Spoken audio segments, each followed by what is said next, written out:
443 cas confirmés de coronavirus au Burkina Faso, 24 décès. Un mois, jour pour jour après l'annonce des premiers cas de Covid-19, que retenir de la gestion de cette crise sanitaire? Élément de réponse dans ce 19h30. La Covid-19 et la mesure de quarantaine sur la route nationale numéro 3, la gendarmerie tente de faire respecter cette mesure. Mais vous allez le voir dans un instant, ce n'est pas si simple. Jeudi saint, pour les fidèles chrétiens, la fête de Pâques, c'est dimanche. Comment vivre la semaine sainte dans un contexte de coronavirus avec les mesures de restriction? C'est le sujet du grand format de ce 19h30. Merci de nous choisir. Bonsoir et bienvenue à tous. Les chiffres du jour.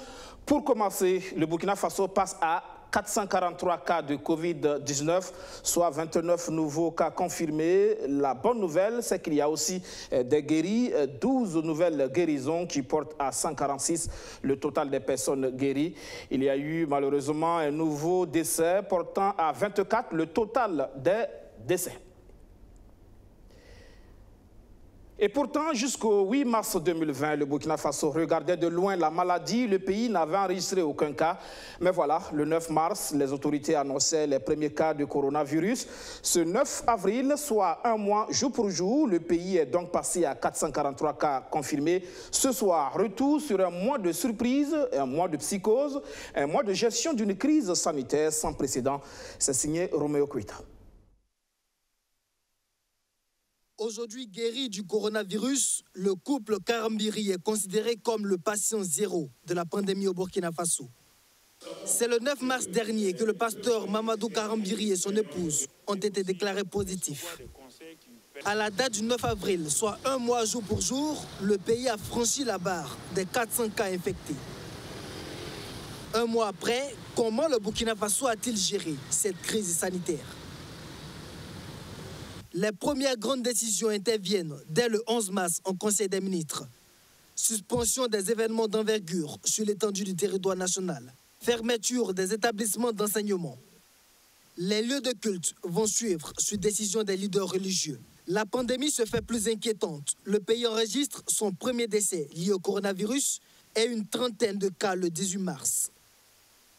Le 21 mars, alors que la quarantaine des cas confirmés est franchie, avec désormais 3 foyers, Bobo-Dioulasso, Houndé et Ouagadougou, le président du Faso s'adresse à la nation pour la première fois.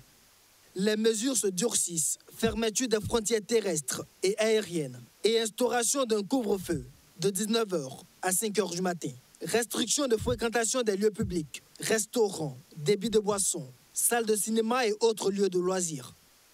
Dans la foulée, on annonce la fermeture de Transi-Marché Yard de la commune de Ouagadougou. Le 26 mars, le pays compte 152 cas de Covid-19. Les foyers se sont multipliés. Le gouvernement ordonne la mise en quarantaine des 7 villes touchées.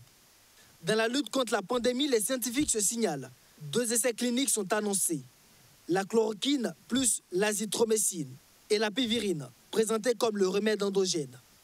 Les centres de dépistage passent de 1 à 3. Celui de Bobo-Dioulasso et désormais 2 à Ouagadougou. Les mesures de restriction commencent à se faire sentir sur les acteurs des secteurs impactés. Dans son second message à la nation, le président du Faso annonce une série de mesures socio-économiques pour soulager ses compatriotes. Un plan de riposte révisé à 177 milliards, inclus dans le montant global des 394 milliards de francs CFA alloués aux mesures sociales. Ce mois de mars qui se termine a été déterminant dans la lutte contre la Covid-19. Des observateurs pensent cependant que le gouvernement aura péché dans la communication. Dès le départ, vous avez vu une cacophonie entre le ministère de la Santé et l'ambassade de Chine. Le ministère de la Santé qui dit que les Chinois étaient contaminés. L'ambassadeur de Chine, dès le lendemain ou 2 jours après, qui nous dit par communiqué que ce n'était pas vrai, c'est faux. On entend dire qu'il y a un plan de riposte qui a été voté à plus de 100 et quelques milliards. Et sur ce plan de riposte, vous avez 60 ou 70% de ce plan qui était réservé à l'hôtellerie. Après un tollé médiatique, on nous dit, les mêmes personnes qui ont dit que ça a été adopté en Conseil de ministres, sortent nous dire que non, ça n'a pas été adopté en Conseil de ministres. Et finalement, on ne sait plus qui communique, qui dit quoi et qui fait quoi, ou à qui faire confiance. Et pourtant, dans une crise pareille, la confiance est quelque chose d'exceptionnel, d'extraordinairement important. Avoir confiance aux autorités, foi en ce qu'ils disent, c'est fondamentalement important pour une société qui est paniquée, qui a peur.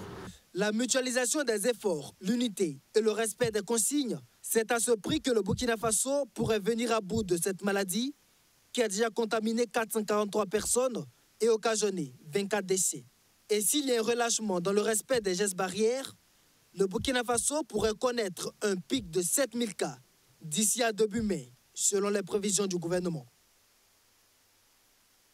L'une des conséquences de cette crise sanitaire, c'est donc la mise en quarantaine des villes concernées.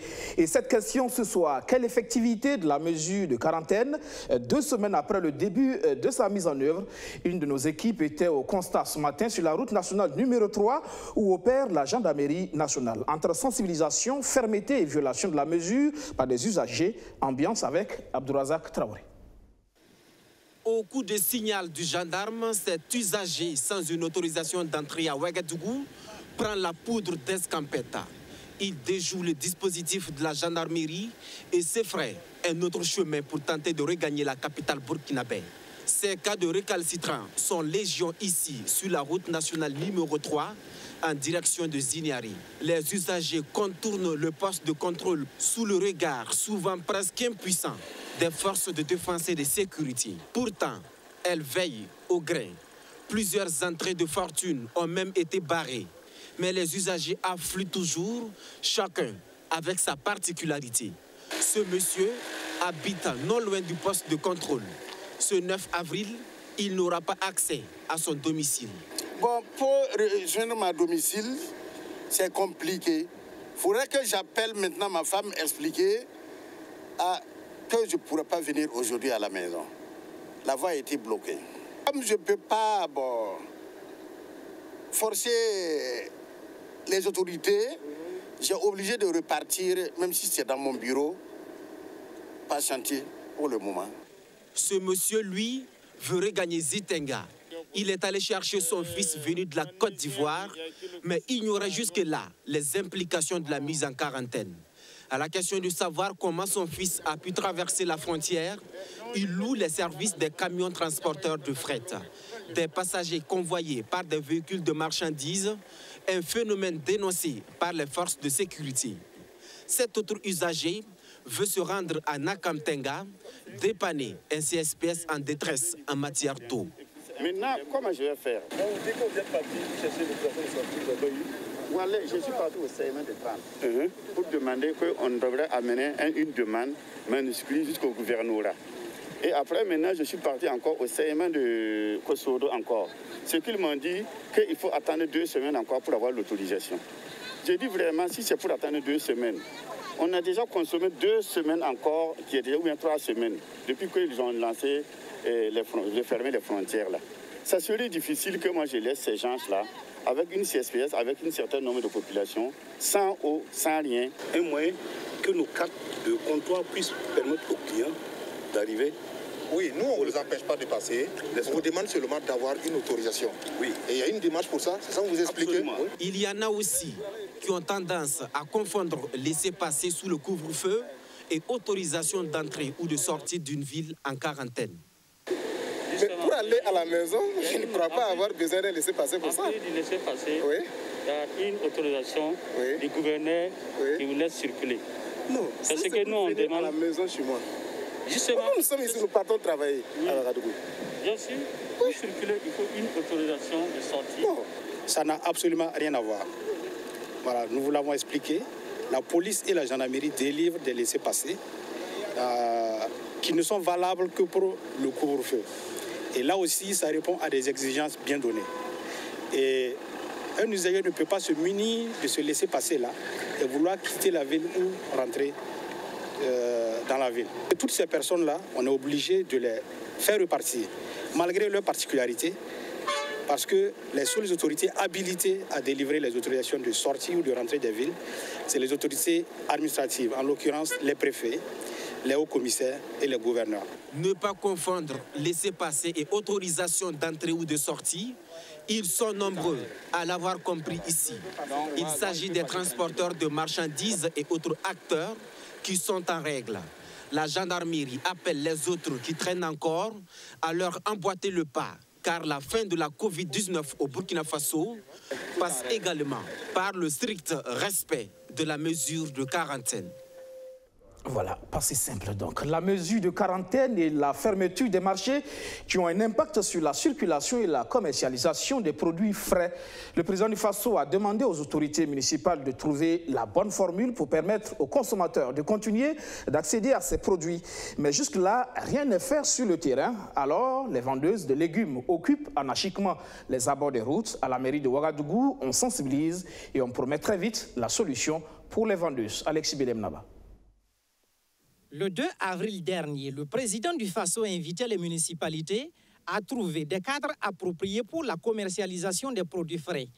Une semaine après, les commerçants sont toujours dans l'attente. Des attentes qui occasionnent l'occupation anarchique des abords des rues. Les forces de l'ordre sont aussi présentes, mais dans le but de sensibiliser. La fermeture des marchés, là, vraiment, on souffre. Tout le monde souffre, c'est vrai. Mais comme il y a la maladie, là, on ne peut rien dire. Les policiers qui viennent d'arriver là, peut-être, ils veulent encore nous sensibiliser pour qu'on suive le règlement. Bon, mais d'autres ne veulent pas entendre raison. C'est ça le problème. Sinon, si tout le monde a compris et puis suit les règlements là, moi je crois qu'il n'y a pas de problème. Les femmes vont vendre sans problème. Mais d'autres ne veulent pas. Les femmes aussi, il y a des femmes, quand il est dit d'espacer, elles ne veulent pas accepter. Bon, d'autres acceptent, d'autres aussi n'acceptent pas. Certaines personnes ne veulent pas entendre raison. Le maire de la ville de Ouagadougou dit comprendre leur frustration. 4 marchés ont été d'ailleurs identifiés pour faciliter l'écoulement des produits. Avec la fermeture des marchés hier, nous avons noté des difficultés au niveau de nos mamans et de nos sœurs qui vendent les produits frais, notamment les légumes, à pouvoir écouler leurs produits. Nous avons identifié 4 grands marchés où ces femmes-là exercent habituellement. Il y a le marché de la Cité en 2, il y a le marché de l'Arlin, il y a le marché de Bascuit et nous avons également le marché de Touquin. Donc dans ces arrondissements-là, nous avons sollicité auprès des maires d'arrondissement pour qu'on puisse trouver des espaces afin que nous puissions les aménager en respectant bien sûr la distanciation et toutes les recommandations sanitaires liées au regroupement des personnes. Arma Beywendi invite par ailleurs les commerçants à ne pas faire une confusion entre la durée de la suspension des loyers et la fermeture des marchés. Il faut préciser que cette suspension de loyer et cette durée de la suspension du loyer n'est pas égale à la durée de la fermeture des marchés. Parce que nous entendons certains commerçants dire que cela veut dire que le marché est fermé pour 3 mois. Non. Si vous voyez que nous nous activons à nettoyer les marchés, à trouver des formules pour gérer le flux de ces personnes-là, c'est dès que nous allons maîtriser ce flux, nous allons réouvrir ces marchés. Si ces marchés, par bonheur, venaient à être ouverts dans une semaine ou 2, la suspension des loyers pour 3 mois est toujours valable. Le maire exhorte la population au respect strict des mesures barrières recommandées par les autorités sanitaires contre la Covid-19. Il rassure par ailleurs les commerçants que les autorités communales sont à pied d'œuvre pour qu'ils retrouvent leurs activités dans les conditions les plus saines possibles. À Koudougou, pas de cas de Covid-19 déclaré pour l'instant, mais les autorités communales veulent prendre le taureau par les cornes. Un centre bucco-dentaire de la ville a été sollicité par le comité régional pour interner d'éventuels malades. La mairie a accédé à cette requête, mais problème, des jeunes du quartier concernés ne sont pas d'avis et ils l'ont fait savoir au maire de Koudougou, Maurice Mokta Zongo. Précision, Simon Sefas Bamoni et Arsène Konitamne. C'est ici au centre bucco-dentaire situé au secteur 9 de Koudougou que les autorités municipales projettent d'héberger d'éventuels malades du Covid-19 dans la ville. Problème, les jeunes du secteur jugent le centre trop proche des habitations. Trop proche, donc trop dangereux pour les riverains. 95% des populations du secteur 9 ne veulent pas comprendre.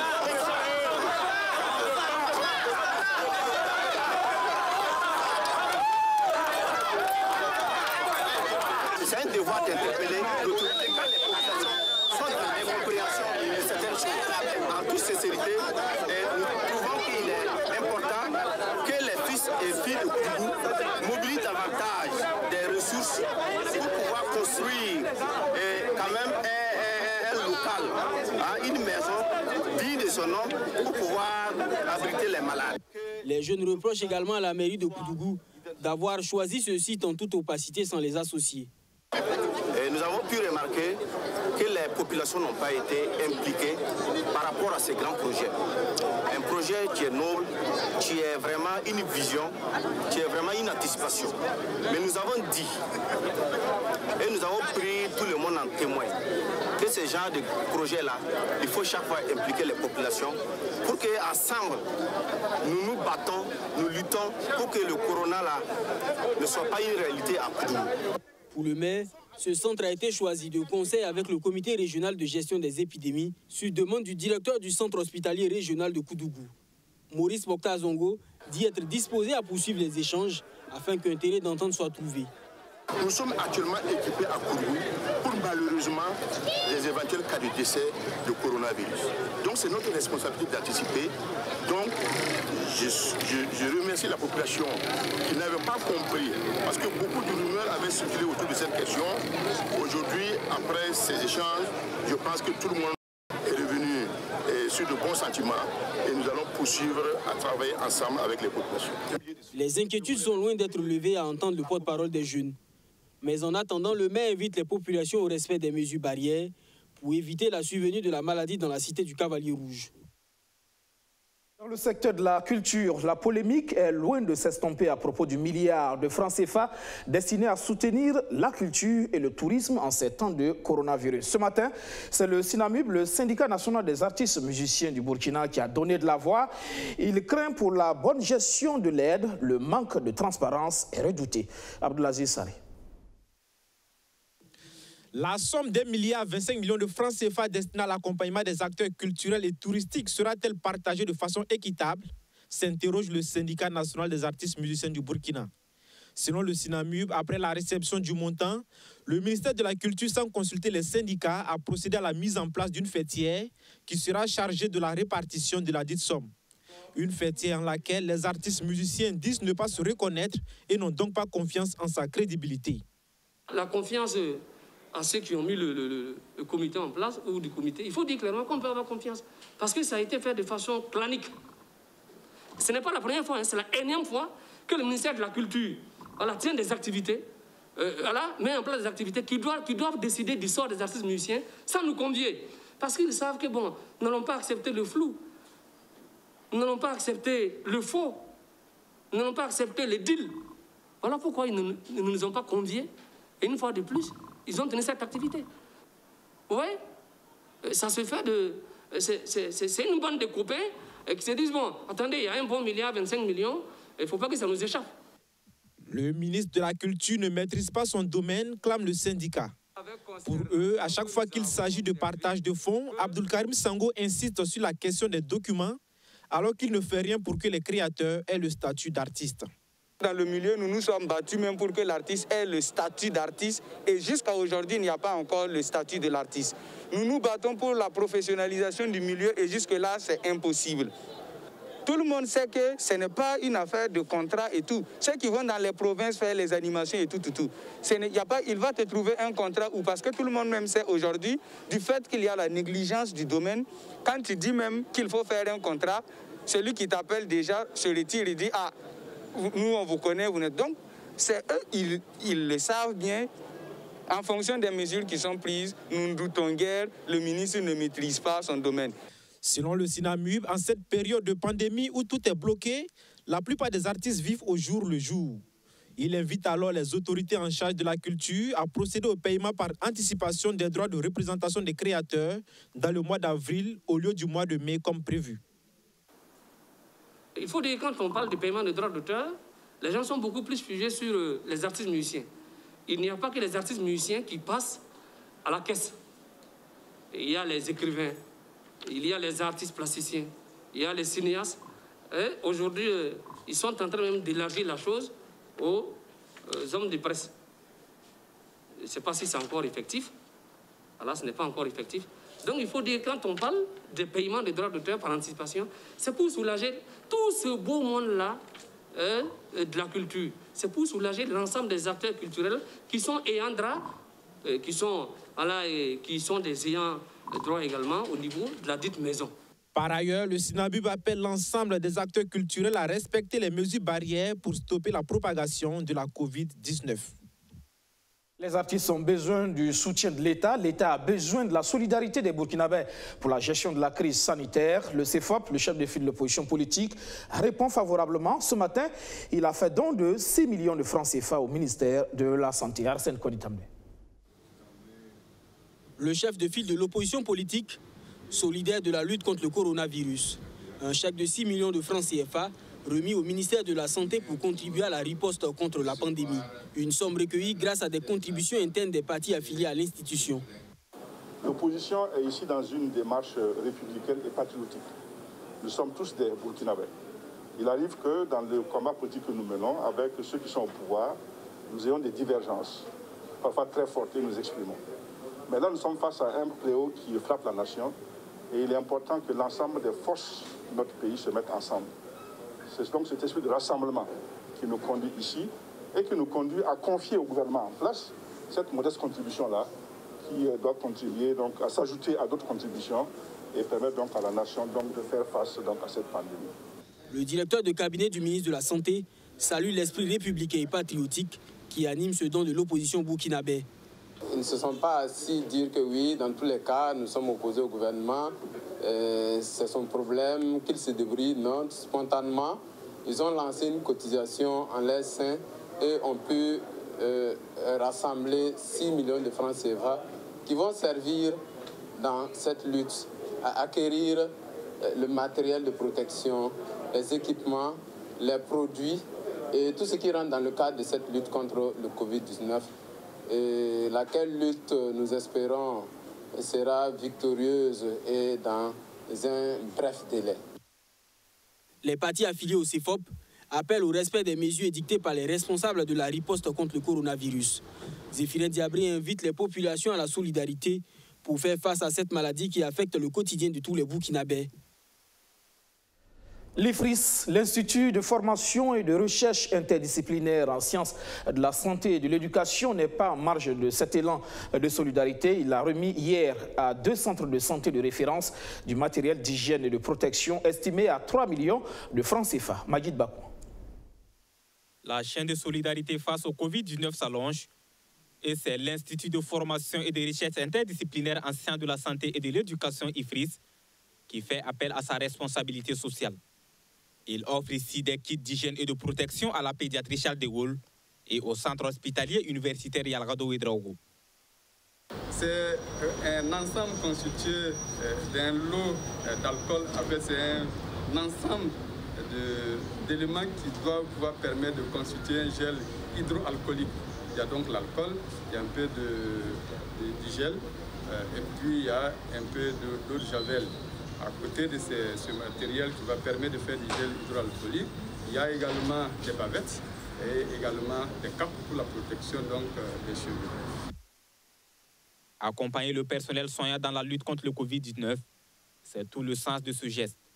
Une occasion saisie par les bénéficiaires pour inviter d'autres bonnes volontés à emboîter les pas du donateur du jour.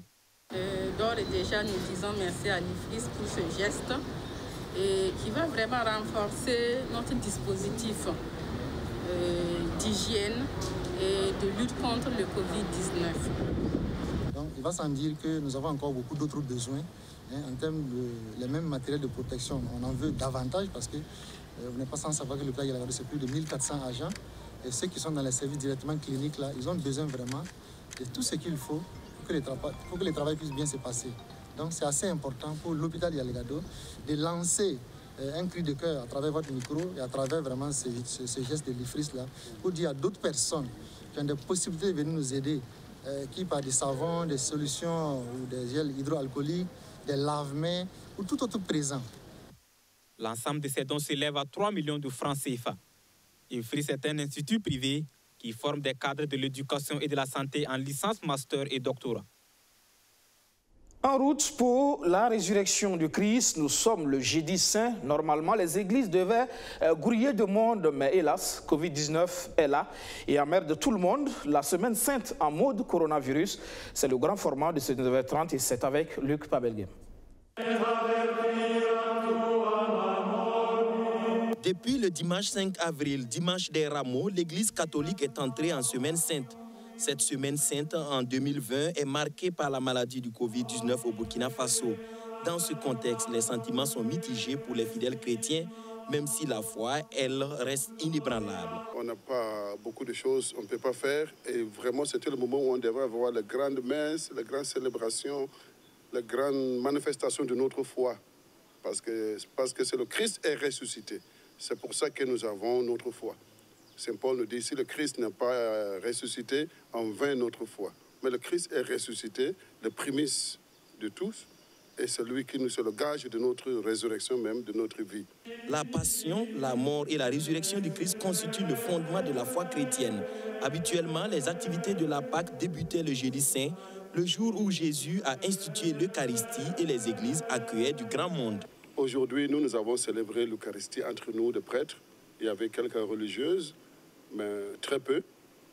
Nous avons célébré, l'église était fermée, mais nous avons célébré pour consacrer l'hostie. Et après avoir consacré l'hostie, nous avons mis à l'exposition. Alors les gens viennent, l'église est ouverte exceptionnellement aujourd'hui pour que les gens puissent venir, la grande porte ouverte, pour que les gens puissent venir adorer, parler au Seigneur de leurs soucis. Demain, ce que nous allons faire, c'est nous, comme prêtres, que nous allons faire le chemin de croix à l'intérieur de l'église.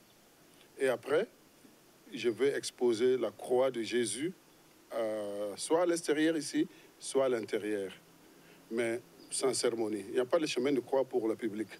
Pour la Pâque, c'est la même chose. Normalement, le Pâque, on commence avec le veillée pascal, qui est le samedi soir, avec toutes les cérémonies, qui est la lumière, l'exulté, beaucoup de choses qu'on allait faire, qui vraiment faire la richesse de la liturgie de la veillée pascale, on ne peut pas le faire. Depuis les mesures de suspension des messes quotidiennes et dominicales ouvertes au public par la conférence épiscopale Burkina-Niger, tout se fait en confinement dans les églises. Et maintenant, peut-être cette période nous demande de réfléchir. Le monde entier, notre ville de Ouagadougou, nos chrétiens, de réfléchir. Comment nous pouvons faire pour mieux vivre notre foi, pour mieux personnaliser notre foi, pour que ce soit quelque chose qui peut nous libérer, qui peut nous envoyer plus proche de Dieu. Mais je demanderai à chacun et à chacune de prier. Et c'est ma prière aussi à chaque messe que je célèbre ici, que le Seigneur vraiment intervient pour nous aider. Le chemin de croix, la veillée pascale et la messe de Pâques se feront sans célébration publique au Burkina Faso. À défaut des célébrations, les communions avec Dieu ne sont frappées d'aucune interdiction quand elles se font lors des prières individuelles ou en famille. Malgré le coronavirus, l'Église catholique rassure ses fidèles. Jésus va bien laver les pieds de ses apôtres. Il sera crucifié, il mourra et ressuscitera le 3e jour, comme le disent les Écritures saintes.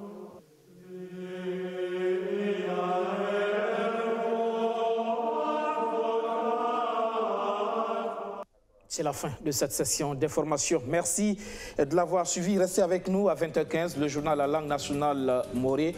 Et puis à 21h, deuxième numéro de votre émission Actu Covid-19.